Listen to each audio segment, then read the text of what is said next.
nawawalang daan sa gabi. Isang gabi ng tag-ulan, nagpasya ang magkakaibigang sina Ron, Lisa, Marco, at Belle na bumiyahe patungong probinsya upang dumalo sa isang reunion. Bago pa man magsimula ang biyahe, nagkaaberya na ang kotse ni Marco. Pero sa kabila ng masamang palatandaan, itinuloy pa rin nila ang paglalakbay. Habang nasa kalagitnaan ng daan, biglang naging madilim ang paligid. Tila lumabo ang buwan at wala na silang makitang ibang sasakyan. Pagkatapos ng ilang oras, napansin nilang pabalik-balik lang sila sa isang kalsadang may punong nakabaluktot at mailumang poste ng ilaw na patay na. Lalo silang kinabahan nang makita nilang paulit-ulit nilang nadaraanan ang parehong bahay na abandonado, may bintanang parang may matang nakasilip. Biglang huminto ang kotse sa gitna ng kalsada. Sa kalagitnaan ng katahimikan, narinig nila ang mahihinang bulong na tila bumibigkas ng mga salita na hindi nila maintindihan. Nagdesisyon silang maglakad pabalik, pero kahit saan sila magtungo, tila ba walang katapusan ang kalsadang iyon. At sa kanila nakita, isang batang nakatalikod sa gitna ng kalsada.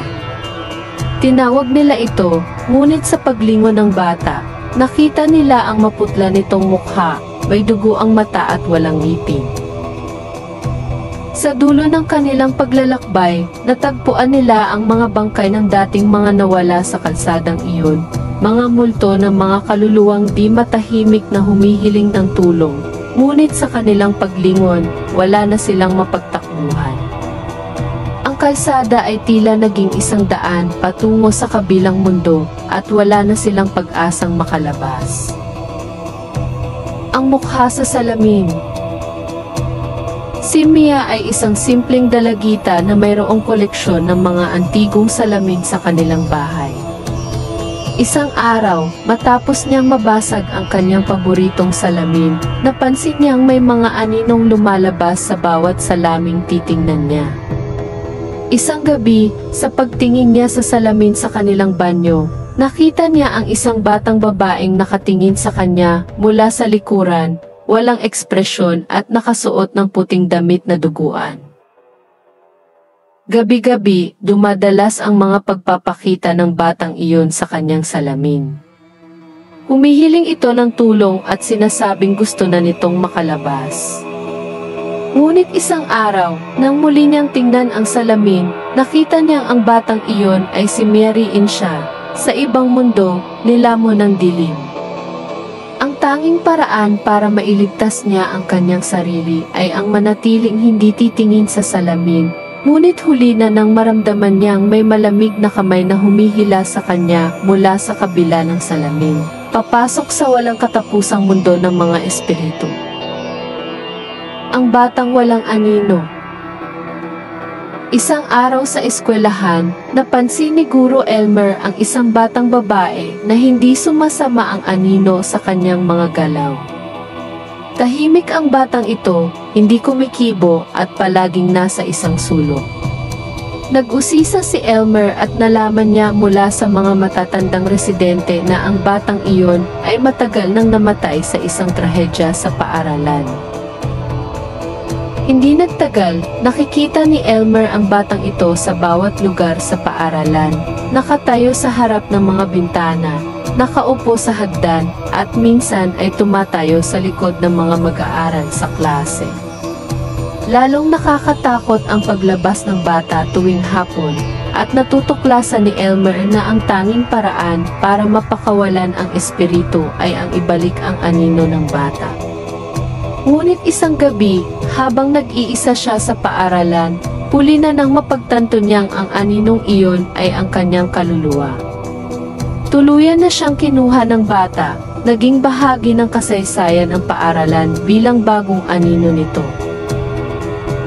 Ang abandonadong ospital. Isang grupo ng mga vlogger ang nagpasya na mag-explore sa isang kilalang abandonadong ospital na sinasabing puno ng mga kaluluwang na trap. Sa kanilang pagpasok, Napansin nilang malamig ang hangin, at bawat hakbang nila ay nagbabalik ng mga tunog ng mga yumaong pasyente. Habang palalim sila ng palalim sa ospital, unti-unti silang nakakita ng mga multo ng mga pasyente at doktor na tila ba nagbabalik sa kanilang mga gawain bago sila namatay. Sa kalagitnaan ng kanilang pag-ikot, napansin nila na wala ng bintana o pintuan palabas. Ang bawat daanan ay tila paulit-ulit at ang mga multo ay palapit ng palapit.